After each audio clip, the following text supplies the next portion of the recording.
Welcome to the Elite Life with Trisha and Kylee.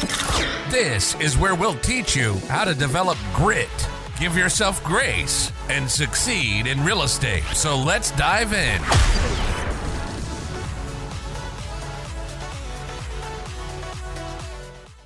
Welcome to another episode of The Elite Life. My name's Trish, and with me is my wonderful friend Kylee. That's me. I'm here too. Yes, and today we are going to talk about how not to die.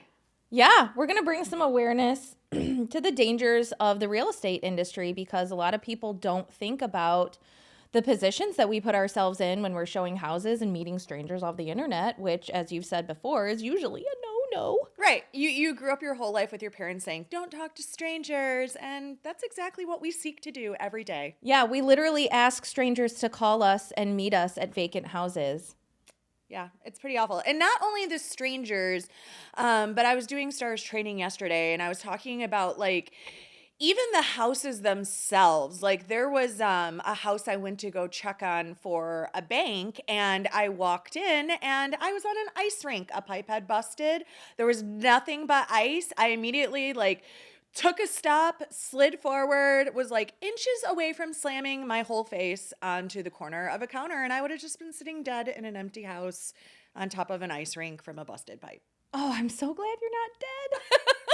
Me too. Me too. All right. So, people, new agents, people outside the industry, they don't really understand. So today we're going to talk about things that agents can do to stay safe in this industry. And I've been lucky not to have too many scary situations. I think my scariest situations come from driving on the freeway when we're going to these showings because people are nuts. And especially like you just said a few minutes ago, this time of year, it's like potholia. I don't know if we could, put that on the Michigan license plates now. Welcome to potholia. Seriously. Mind your axles. Oh my gosh, poor Trent. He borrowed my car the other day and I was already asleep because it was late and he was taking his girlfriend home and he busted the tire on my car, hitting a pothole. And he was like, I'm so sorry. And I'm like, it's Michigan. It's not like you rammed my car into a hole. They're just everywhere. You can't avoid them right now. Right. And especially we just got some snow and that usually also means ice. So they get full and then everything starts to melt underneath and then it still looks like it's super chill road on top and it's a psych. It's a trick. It's a dirty trick. Driving in Michigan is a dirty trick. Yeah, so let's start from the beginning. When we get in our cars, right? In my car, Dave has set up this really nice little magnet thing. You can get them right off Amazon.com and it pops into your vent and you put a little magnet on the back of your cell phone and you can set it right up there. So before I even pull out on the road, I try to be very diligent about putting my phone up on the magnet, putting where I'm going in on my GPS, making sure I have looked at my listing ticket and I know who has listed the house so that when I get in the neighborhood, I'm looking for that sign, right? Yeah. If it's an Elite Realty listing, I know I'm looking for a black sign with the silver logo, right? So funny story about that exact thing. So I was having a super frazzled day and I did a showing for our friend Kristen because, we're in the northern Oakland County area and she is not. So she asked me if I would mind showing her clients, which was such a treat because they were such cool people. So I was like, okay. And I wasn't paying attention to my GPS and I just came and stopped in front of the very first house that had a for sale sign. And then I'm waiting. The people didn't show up. And then I got a text message from the lady that I was showing. She's like, so you said you're here, but the fact that you're not here determined that's a lie. And I looked at the sign and I was like, oh, crap on a cracker. And I had to go to the whole other side of the subdivision. But paying attention is super important, right? I feel like that's a definite piece to staying alive. It is, and in real estate, it's so easy to get distracted, right? I actually had to there's a thing on iPhones that you can put on where it's do not disturb while driving, because I will see a text message come through or a phone number come through, and I'm like, oh my gosh, I have to get this. And if you're talking, you're gonna miss where you're going, right? That's how you very easily veer off, and you're in another neighborhood or another house and you're late, and then it's a mess, because then you're driving even worse if you're late, right? Yeah. You're hitting all the potholes at that point and every single red light, because we've all been there, I'm sure. Let's see. What's next? I like to put on the podcast that I'm going to listen to. I very rarely listen to the radio. So I like to make sure, like you said, that everything is set before you go. Yeah, for sure. And then just taking some time to make sure that the route, like I actually usually check my route on 2 different apps, because Waze sometimes will say it's shorter, but it's not. And so I'll check it on Google and it'll have me going a different way, because like they're picking up different traffic signals and different things that their viewers have reported. So that can be super helpful too, to like check your route on a couple different map apps to make sure it is the most quick and efficient way to get there. And then just staying aware of what's going on around you, right? Not veering off into that podcast or into your Audible. But I do like to listen to podcasts too. I think Tony Robbins calls it net time, no empty time. And you're able to optimize by learning while you're driving and getting to where you need to go. And then when it comes to getting to the property, I know you mentioned the other day, like you don't park in driveways. Tell us a little bit about that. Yeah, so I always, when I go to do a showing, number one, before I go and meet someone, if it's someone new, I always have them send me a copy of their ID. Now, whether or not that's their actual ID, but at least I have something. That way, if I don't show up for dinner, you know, you and Ryan know who to start looking for, right? So I always start there. That's a big safety thing for me. Obviously, it's not like a deal breaker. I mean, if someone really doesn't want to send me their ID, then I just go in super cautious, because I'm like, why, right? They have my face, my contact information. I send them my virtual business card. So I try to make that a big thing. Then, yeah, when I get there, I never park in the driveway, because I don't want anyone to be able to block me in. So I always park at the curb. And sometimes if I don't know who's going to meet me, like if they didn't send me their ID, I wait for them to show up and I wait for them to get out of the car first. Sometimes I'll wave, but usually I let them get out of the car first. That way I can kind of size them up and make sure that I feel safe and I feel good, and that everything is going in a comfortable direction. The other thing I do is once we get in, I tell them, I say, okay, you guys, I'm going to let you poke around. Let me know if you have any questions. I'm going to stay right here on the main floor. If there are upstairs or downstairs stairs, different levels. We'll just go with that. That way I can make sure I never go in basements. I learned that from you. And I never go upstairs or in attics or anything like that, because that minimizes someone's ability to, like, you know, corner you or surprise you or block you in. So keep that in mind too, and be very aware. And when I open the door, even if it's vacant, I always give like a hooty hoo. I'm like, hello. And I take a minute to listen to see if there's a response or something like that, or even someone moving. I had an agent tell me, I was doing an open house and we were just talking about, ways to stay safe. And she carried, so she had her CPL. She said she was showing a house. I don't remember what city. I think it was Pontiac, she said. And it was a last minute showing. So it was later at night. It was wintertime. So the sun was going down. And she said everything seemed fine. She pulled up. She met the clients. They went inside. And as they're starting to get into the house, she hears footsteps on the basement stairs coming up. And it was a vacant house. They were investors, so they were going to get it and fix it up and yada, yada. So she hollered. She pushed her people out the door, pulled her gun out, and she hollered, I have a gun. We're leaving. Don't move. I'll shoot you. And then they backed out, closed the door. She's like, I have never driven so fast in my life.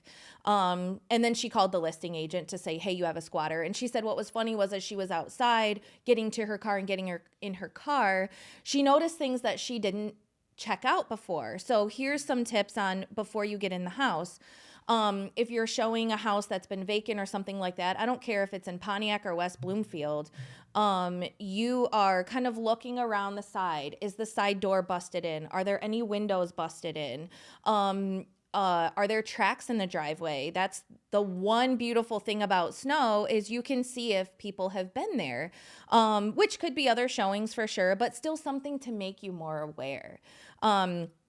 And just staying, like I said, you open the door, give a hooty hoo, and take a minute just to see if anybody responds or if you hear anything creepy so that you can then decide if you're going to go in or not. And I mean, that can happen to anybody.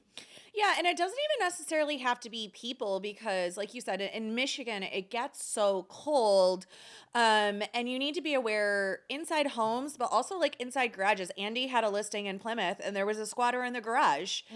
People want to get warm, but also animals. So I've had multiple accounts of agents who went to go in a house, and there's a dog or there's a raccoon. So I love when you said like either banging on the door really loud or saying, hey, I'm coming in, or both before you're entering the property.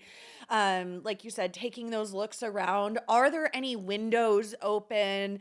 Like you said, is the side door broken in? All these things are telltale signs, but we're in a hurry. Like we're a hurry culture. And so we don't take that extra second to, I think great practice is park across the street, take a look at the house, check out the exterior, just make yourself take that extra minute to pay attention and proceed with caution. Because I know I started in this business when I was 20, and I met strangers off the internet in downtown Detroit. And actually, it was even worse because we didn't really use the internet then. It was the newspaper. Right, and there was no Life 360. No, and that actually, mentioning Life 360, that was one of the things I wanted to add is if you go to your app store, there are tons of realtor safety apps, and you can snap the picture of the people's license plate when they pulled up. So like you were saying, to pay attention when people pull in, letting them get out first, you can snap a picture of their license plate, put it in the app, set a timer. If I'm not out in 25 minutes, alert these emergency contacts. So there's a lot of different realtor safety apps, and I would definitely tell people to grab one of those, especially if you don't have a lot of other people in your life that are keeping track of you, right? Not everybody has other people. So those realtor safety apps can really come in handy because you can have them call the police, you can have them alert your office or your emergency contacts or whatever that may be. When it comes to carrying, I always tell people to like be really not only aware of who's in the house, but who you're taking in the house. We had an agent one time, Laura, and she went in with a client that she didn't know, and they were in the house walking around, and the client asked her, do you carry a gun? And she's like, that's a weird question. Like, why would you? And it wasn't like in a funny, joking way or in a conversation way. It was like a straight up, like, random ask while he was walking around the house. So I don't like it. Yeah, it felt really, really off. And I think that's important too, to trust your gut. Like, there's been times it's better to be safe than sorry. And there's been times where I have, had Dave come with me to showings. So I'll be like, hey, will you ride with me to the showing? I just got a weird, strange vibe from this guy on the phone. And, you know, every time it's ended up fine, but I'd rather him be in the car and it end up fine than me be by myself and it not end up fine. Yeah, I had kind of a similar sort of situation. So, Ryan and I, we do a lot of stuff together. We're partners, and he's still kind of learning the ropes. I've got a little bit more experience than him. So I like to take him along on like listing appointments and showings and things like that, so he can really kind of get that confidence up. So we had a listing appointment, and I was super excited. And I was communicating back and forth with the guy, and all of our stuff, mine and Ryan, says Kylee and Ryan, Kylee and Ryan.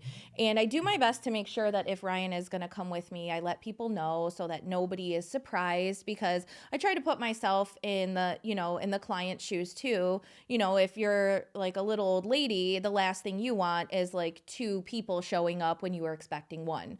So that's another thing I think people should keep in mind is just, perspective outside of yourself. himself.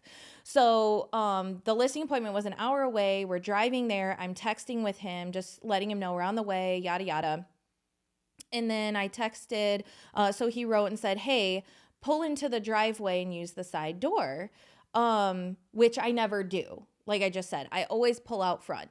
So I said, okay, we will be there in a few minutes. And he's like, you're not coming alone?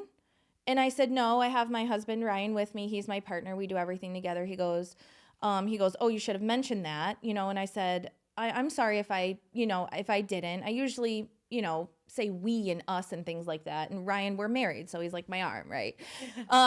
So then, I wrote him back apologetically. Like as agents, as salespeople, we always assume the fault, always. Just, you never want to have a client make you point fingers, So anyways, so I said, I'm sorry if I forgot to mention that when we set up the appointment. I thought we did. I said, I didn't mean to catch you off guard. I don't like any surprises. And he goes, me either. Don't come. Ooh. I was literally in the neighborhood. So on one hand, it might have been that he just wasn't paying attention and he was surprised and he was expecting one person instead of two.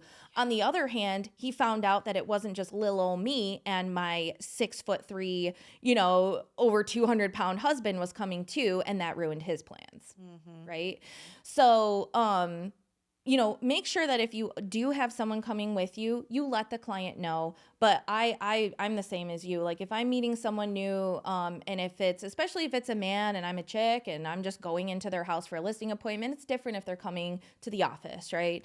Yeah. I usually always take Ryan with me because like you said, it's better to be safe than sorry. It reminded me of a story when I was early in my real estate career. I was in my early 20s and I don't even know where the guy came from. I randomly got a listing appointment.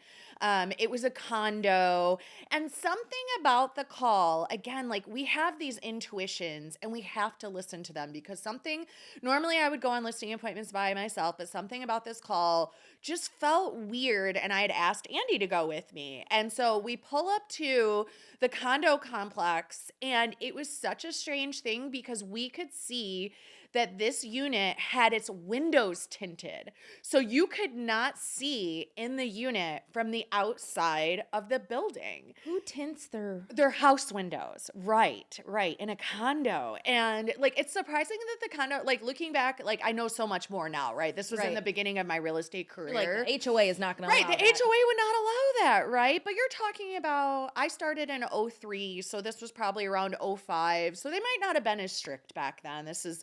It was the wild, wild west of real estate for sure. So I get there, and that was like, we did notice that. We're like, weird. The windows are tinted on the outside. That's super strange. Now, I did not tell this guy that Andy was coming, and because I kind of decided last minute. I was like, something was just off. And so we walk in, and we knock on the door, and he was like Silence of the Lambs. Like, it puts the lotion on the skin, just so creepy. And he's like, you didn't tell me you were bringing someone. And I was like, oh yeah, like Andy's an expert in the area and I wanted him to meet you and take a look too. We're partners. It'll be great. And he was like, okay. And so like I came in and oh my gosh, Kylie, like the house was so just creepy. Like there was medication everywhere, like bottles of pills and prescriptions and like alcohol bottles, and like everything in the place was super creepy. And we're young and we're like, okay, we still want to like get this sale, like right. Even though we're super creeped out. I feel like when you're young, you're like willing to take more chances, right? You're like, well, I could die or I could make a couple grand, right? Like that's a lot of money when you're 20. Right.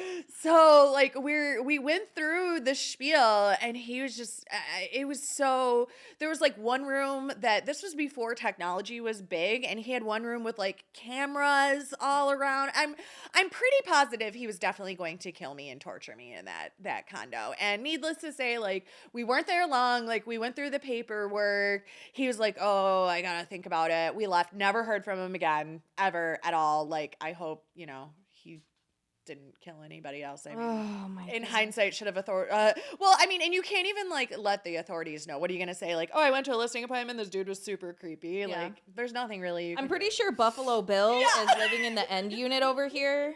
Seriously.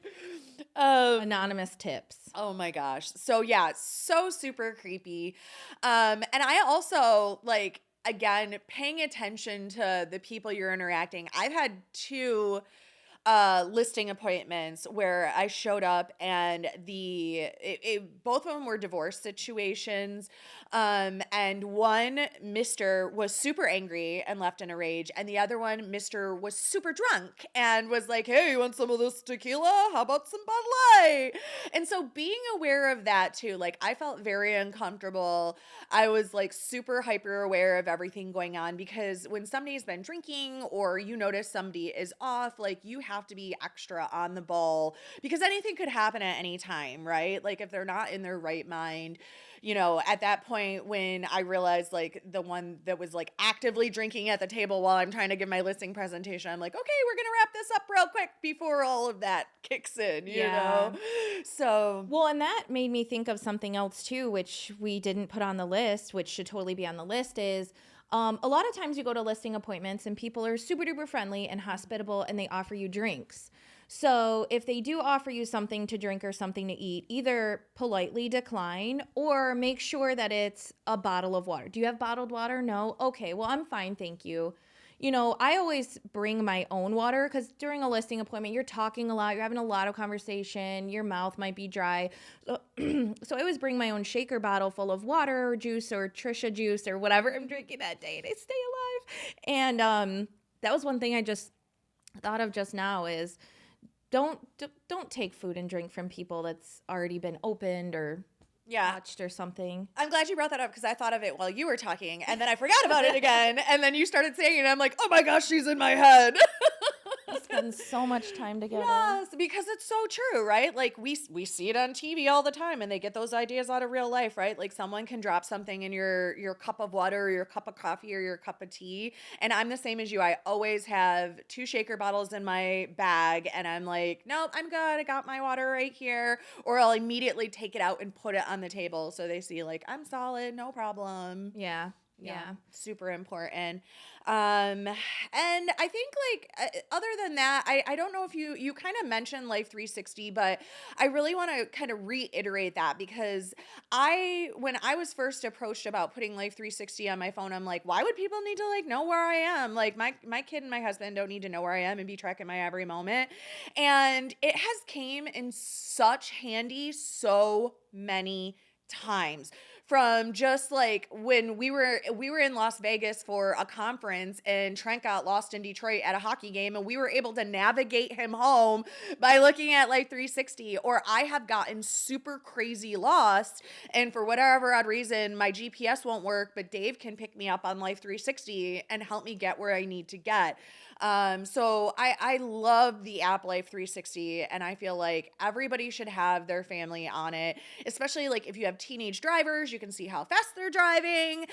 So that leads into safety too, even though they're not realtors, you want to keep your family safe, your teen drivers safe. And sometimes it's just, you know, helping you navigate where you need to go. So I love that app for sure. But also too, like you said, like if you're broken down on the side of the road and you're in the middle of the freeway, you don't know what mile marker, whatever you passed. Yeah. So, I mean, that's come in handy for Ryan and I a couple times where I'm like, I don't know where I'm at. I'm on the freeway somewhere between, you know, Novi and Northville. I don't know, you know? Yeah, and I see another one you have on here that we haven't touched yet, maybe the last one before we wrap up, is to scope out their social media. Yes. That is like, I have done that on quite a few occasions where I'm like, I just don't know. And I'll run on Facebook and Instagram and like go back in their feed and like, okay, yeah, they look like good people. Because you should have their email address and their name and you know where they live, you know, so I mean, there might be other John Smiths, you know, but Yeah, that's one thing that I like to do just to make sure. And then I friend them, you know? So, and that's another thing to start that bonding process, because even if you go to the appointment and they don't pick you right away or, you know, whatever, they can scope you out too. And they can see, oh, she's super professional. Oh, she does fitness, or, oh, she's got kids, you know, and you start that bonding process before you even get there. Yeah, and one that just popped in my head that's kind of a funny one, but I do pay attention to this too, is like, ladies, don't be wearing your stilettos to go show some strangers off the internet, because you ain't running nowhere, right? You're not running anywhere. And I have thought about that on multiple occasions. Like, I need to make sure, like, it sounds crazy and silly, but if you do need to turn around and run, you are not running in your Manolo Blahniks, right? Like, that's not happen. You have to have flat shoes or comfortable boots or something that's maneuverable when you are showing houses. I always think about when I'm getting ready in the morning, like, what am I doing, you know, throughout my entire day? Do these shoes make sense for the entire day? Like, if I'm just doing a closing in my office, that's cool. And I do also always keep extra shoes in my office. In my desk, there's a pair of shoes, and there's always shoes in my car as well, because you have 12 gym bags. Yeah. yes. If I got to sport some tennis shoes and dresses, it's probably trendy, right? So it's all good. But that is important as well. Those little details can be everything. FYI, you cannot run in flip-flops either. So Truth. That's a good point. I just feel like if you're in high heels at that point, you might as well just take it off and try and just beat someone to death with it. Like, it's now a weapon. Stab them with the stilettos. That's our Spanish side coming out right there. I'm going to take my shoe off and I'm going to hit you with it. You better run. Yes.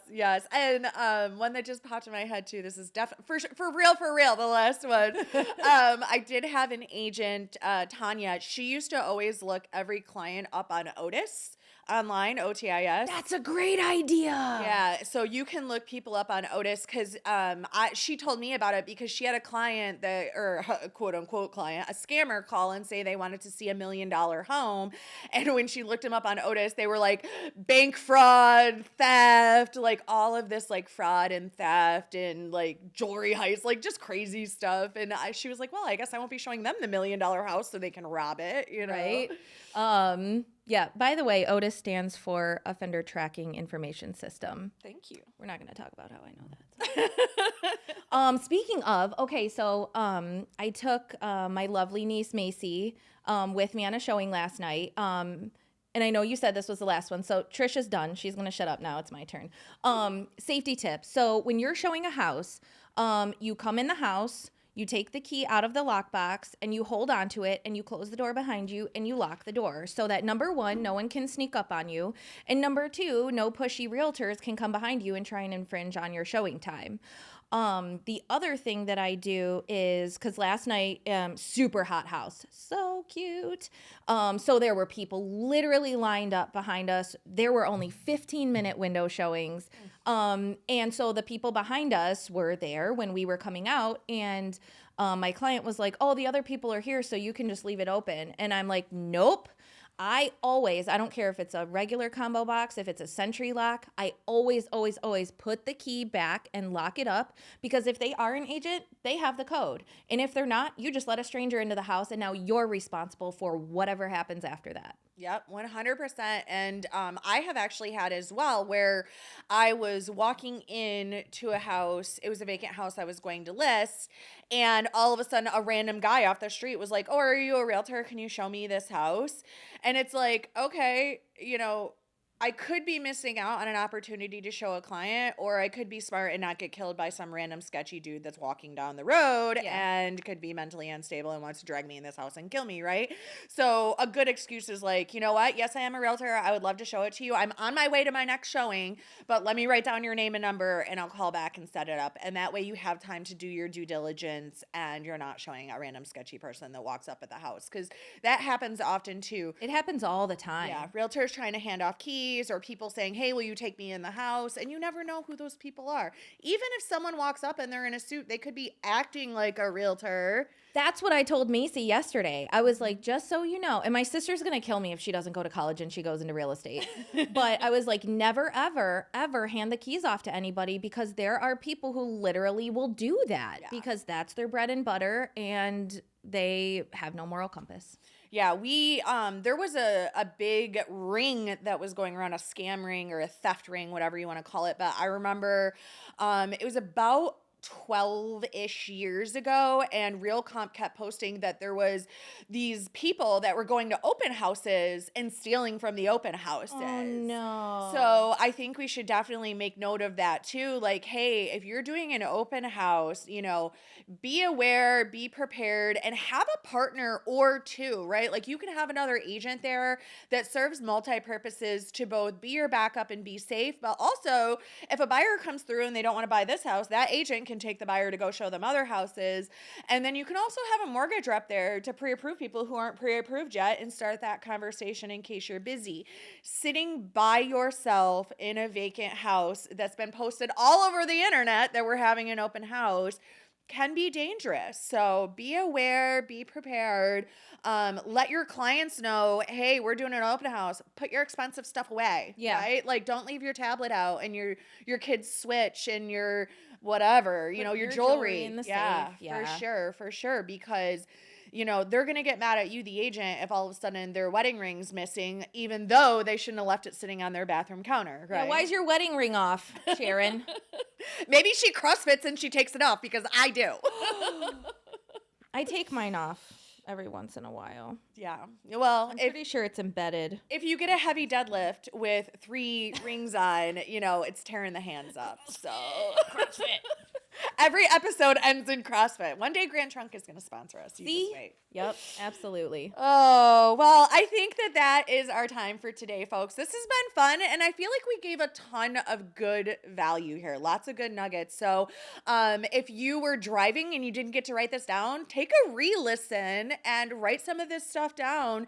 Get your car prepared with some of the things we talked about. Get your phone prepared with some of these apps, and take action and be safe out there, guys. Yeah, and don't forget to share. I mean, if you're an agent, other agents, and this, especially for new agents who, like you said, are so focused on hitting that first deal, share this with other agents, share this with family and friends, because it's just as dangerous for agents as it is for people who are buying, people who are selling. So share. And one more thing, don't forget to share it. You can also drop a comment and reach out to us. We would love to hear from you. Kylee is amazing at always finding new things to chat about. But if there's something you want to hear us chat about, let us know. We are doing this for you. So we want to bring you value. We want to teach you about things maybe you haven't experienced yet. So if you have questions, you want to hear more about something, you have a topic you want to hear us talk about, whether it's real estate, it's what's our newest hair color, Kylee, or more CrossFit. Yeah. My email is Kylee, that's Kylee, at mystarsacademy.com. You can reach me there as well. And did I remind everybody to share this show? I think you did. Oh, okay, good. You should share the show if you haven't yet. That's it, folks. Grit, grace, and real estate. I love you all.